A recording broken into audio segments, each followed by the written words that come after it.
नमस्ते। आज की हमारी इस खास चर्चा में हम एक बहुत ही शानदार और दिल को छू लेने वाली कहानी के पन्नों को पलटने जा रहे हैं।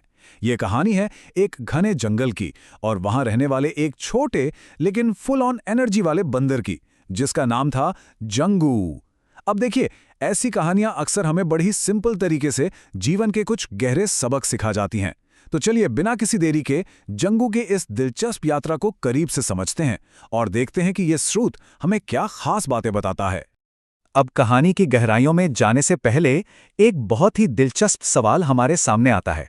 क्या कोई ऐसा व्यक्ति जो हमेशा शरारतें करता हो, समय आने पर एक असली हीरो बन सकता है? अक्सर हम ये मान बैठते हैं कि जो हमेशा मजाक मस्ती करता है वो कभी कोई गंभीर या बहादुरी का काम कर ही नहीं सकता, है ना?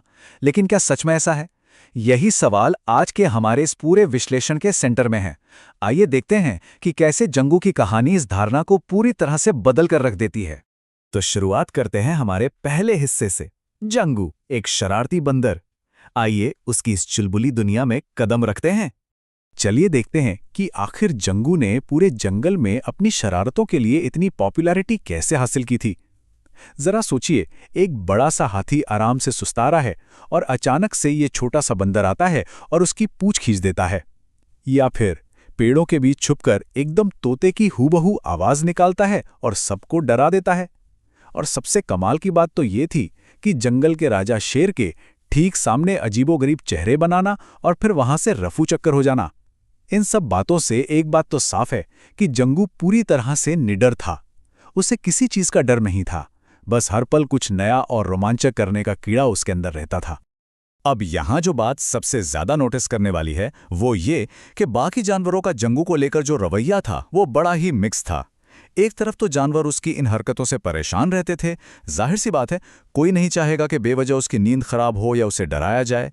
लेकिन कहानी का दूसरा पहलू ये भी है कि वे उसकी इन हरकतों पर अपनी हंसी भी नहीं रोक पाते थे, क्योंकि सच कहूं तो जंगू के इरादे कभी किसी को चोट पहुंचाने वाले नहीं थे। उसकी शरारतों में एक तरह की मासूमियत छिपी थी। वो जंगल का एक ऐसा किरदार था जिससे आप इग्नोर तो बिल्कुल नहीं कर सकते। कभी वो सिरदर्द बन जाता था तो कभी आपके चेहरे पर एक बड़ी सी स्माइल ले आता था। चलिए अब आगे बढ़ते हैं दूसरे हिस्से की तरफ। तेज बारिश और संकट। यहां से कहानी का माहौल थोड़ा गंभीर होने लगता है।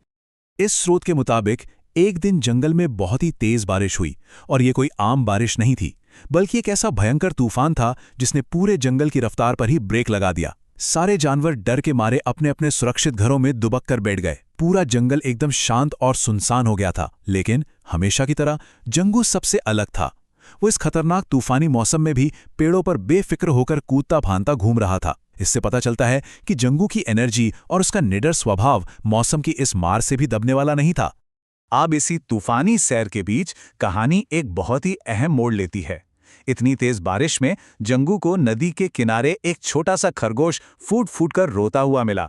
नदी का पानी एकदम खतरे के निशान से ऊपर था और खरगोश की मां उस उफनती नदी के दूसरी तरफ फंस गई थी। स्रोत हमें बताता है कि अपनी पुरानी आदत के चलते जंगू ने शुरुआत में वहां भी मजाक करने की सोची, लेकिन जैसे ही उसकी नजर उस छोटे खरगोश की आंखों से गिरते हुए असली आंसुओं पर पड़ी ना, तो जंगू का दिल पूरी तरह पिघल गया। ये वाकई एक बहुत ही पावरफुल मोमेंट है। ये दिखाता है कि उस शरारती मुखौटे के पीछे जंगू के सीने में एक बहुत ही संवेदनशील और करुणा से भरा हुआ दिल धड़कता था। और यहीं से शुरू होता है हमारा तीसरा हिस्सा, जंगू की बहादुरी। चलिए देखते हैं उसने क्या किया। तो आइए समझते हैं कि जंगू ने इस मुश्किल स्थिति में बिल्कुल क्या एक्शन लिया। और यकीन मानिए, ये कोई जादू नहीं था, बल्कि प्योर साहस और फुर्ती का कमाल था। सबसे पहले उसने बिना एक सेकंड गवाए बड़े बड़े पेड़ों की डालियों से उस खौफनाक उफनती नदी के ऊपर छलांग लगा दी। फिर उसने लटकती हुई बेलों को कसकर पकड़ा और हवा में झूलते हुए एक तरह का रास्ता बना लिया।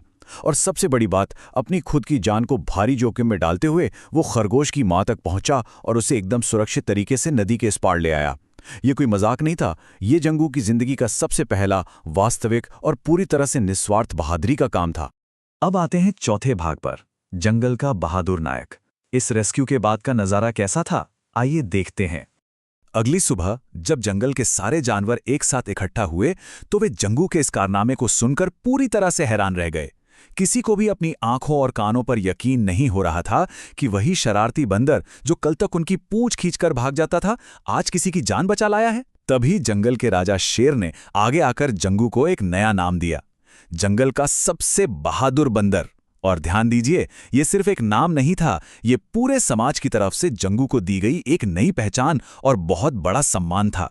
अब वो सिर्फ एक परेशान करने वाला बंदर नहीं रह गया था। यहाँ जो सबसे ज्यादा ध्यान देने वाली बात है वो ये कि असली बदलाव सिर्फ बाहर नहीं हुआ था, बल्कि जंगू के अंदर एक बहुत गहरा बदलाव आ चुका था। राजा से मिला सम्मान तो अपनी जगह था, लेकिन जंगू को खुद इस बात का गहराई से एहसास हो गया था कि दूसरों की मदद करने में जो सच्ची खुशी मिलती है ना, वो किसी को परेशान करके हंसने में कभी मिल ही नहीं सकती। उसने अपनी उस भरपूर एनर्जी को एक सही डायरेक्शन दे दी थी। उसने अपनी मस्ती या चंचलता छोड़ी नहीं, बिल्कुल नहीं, लेकिन अब वो उस चंचलता का इस्तेमाल जंगल के छोटे जानवरों की मदद करने और उन्हें हंसाने में करने लगा। वो सच में सबका सबसे प्यारा दोस्त बन गया। और अब हम पहुंच गए हैं अपने आखिरी हिस्से पर, कहानी की सीख। आइए देखते हैं इस सब का फाइनल निष्कर्ष क्या निकलता है। जंगू के इस गजब के ट्रांसफॉर्मेशन के बाद पूरे जंगल में एक कहावत काफी मशहूर हो गई, शरारत अच्छी है लेकिन मदद सबसे बड़ी अच्छाई है। और देखा जाए तो यही कहावत इस पूरी कहानी का असली निचोड़ है। यह हमें बड़ी ही सादगी से समझाती है कि जिंदगी में मजा, मस्ती और थोड़ा बहुत मजाक करना कोई बुरी बात नहीं है, बल्कि यही तो जिंदगी को जिंदा दिल बनाते हैं। लेकिन जब बात किसी की जरूरत की आती है, जब किसी को हमारी मदद चाहिए होती है, तो वो करुणा और सहायता दुनिया की सबसे बड़ी अच्छाई बन जाती है। यानी मजाक और इंसानियत दोनों बड़ी आसानी से एक साथ हमारे स्वभाव का हिस्सा बन सकते हैं। तो आज की इस चर्चा को खत्म करते हुए मैं आपके सामने एक बहुत ही प्रासंगिक विचार छोड़ना चाहूंगा। जरा सोचिए, हम संकट के समय में मदद करने की जिम्मेदारी के साथ साथ अपने चंचल या मजेदार स्वभाव का बैलेंस कैसे बना सकते हैं। जंगू की कहानी हमें साफ तौर पर दिखाती है कि एक हीरो बनने के लिए हमें अपने असली नेचर को खत्म करने की कोई जरूरत नहीं है। हमारी जो भी एनर्जी या निडरता है, जो शायद पहले सिर्फ शरारतों में जाती थी, उसे हम सही वक्त आने पर किसी की भलाई के लिए भी तो यूज कर सकते हैं। ये कहानी वाकई हमें ये सोचने पर मजबूर कर देती है कि हमारे आसपास के वो लोग जिन्हें हम शायद कभी सीरियस नहीं लेते, हो सकता है वक्त आने पर वही हमारे सबसे बड़े रक्षक साबित हों। आज के इस विश्लेषण में हमारे साथ जुड़ने के लिए आपका बहुत बहुत धन्यवाद।